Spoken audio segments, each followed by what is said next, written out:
Hi everyone, it's Deborah, and today I'm going to make a little tabbed folder using my Tim Holtz 8x8 papers. So my first step would be to score my papers. Now I want 5 inches on the back, so they're going to fold over, and I want 3 inches on the front so that I get a bit more of a graded effect. So I'm scoring this at the 3-inch mark. The other thing I've done before I've started doing this is I've made sure that my papers will contrast. So when you see the tabs sticking out, you're going to see some difference between each of the papers rather than all browns or something like that. So that's why I've turned this one over, because I could put the other side on. That would still show quite nicely. I just thought the contrast would be quite good here. And make sure that the paper is up the right way. It doesn't matter with this one, it goes all sorts of ways, but I might put it this way. So scoring each of them at the 3-inch mark.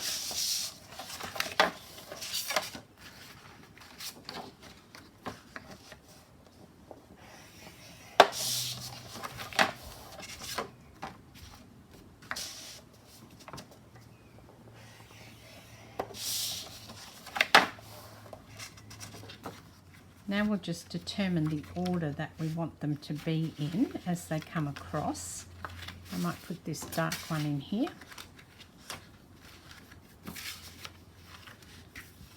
Now I'm going to take my envelope punch board, and I'm going to start from the one on the top of the stack. I want my tabs to go down the page. So the first one I'm going to do at the very top, which means punching it at the 2-inch mark. And then I'm going to cut some of this away, so I'll just make some more notches to give me a guideline to use to cut on. And I will mark the ones that I need to cut off, so when I go to do that I don't muck it up. And I'm also going to punch the corner of this one to make a proper tab shape. So that's going to be my first one. Then the second page I am punching at the 2-inch mark. Now I just did that, is what you're probably thinking, and that's true, but I'm going to punch it at the 2-inch, and then I'm going to take it and punch it at the 4-inch, and then I'll punch it another time to get my guideline. This time it's this tab that I'm keeping, so the ones that are going are these pieces here. Then take my third piece in the stack. Now that one I punched, so I've punched one at 2 inches, one at 2 and 4.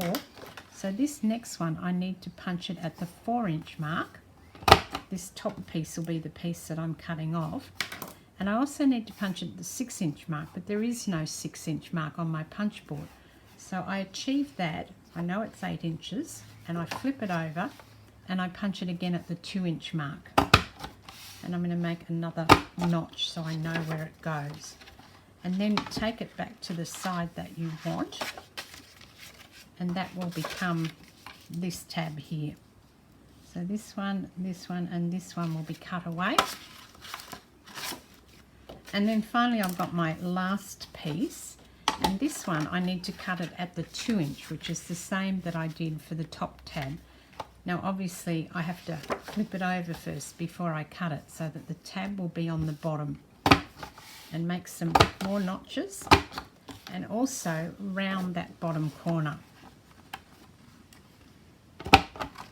Now I will take them over to my cutting mat, and I will cut them off so that you can see what happens when we do that. Now that I've cut that away, you can see that I have 4 tabs here. Now I've chosen to do this with an 8x8 piece of paper, but you could choose a wider paper and have the tabs lined up here.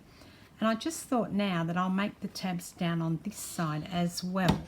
So I'm going to go from the one on the inside, and I'm going to chop it at the 2-inch mark, because the tab's going to be on the top, and then mark it, because it is, or can be, confusing, and then put this in and punch the edge of it. Okay, so that's going to be the first one, and then the second one will be tabbed at the next mark, so we punch it at 2 inches and 4 inches, and the pieces that get cut away are these pieces here, and the next one will be at the 4 inches, And then remember, we flip it over and punch it at the 2 inches because our punch board isn't long enough to go down that far to a 6-inch mark. So that's the third one. So we'll just mark these little pieces here. And then the fourth one, we just flip that over and punch it at the 2-inch mark. And all of this comes away, and then punch the bottom corner.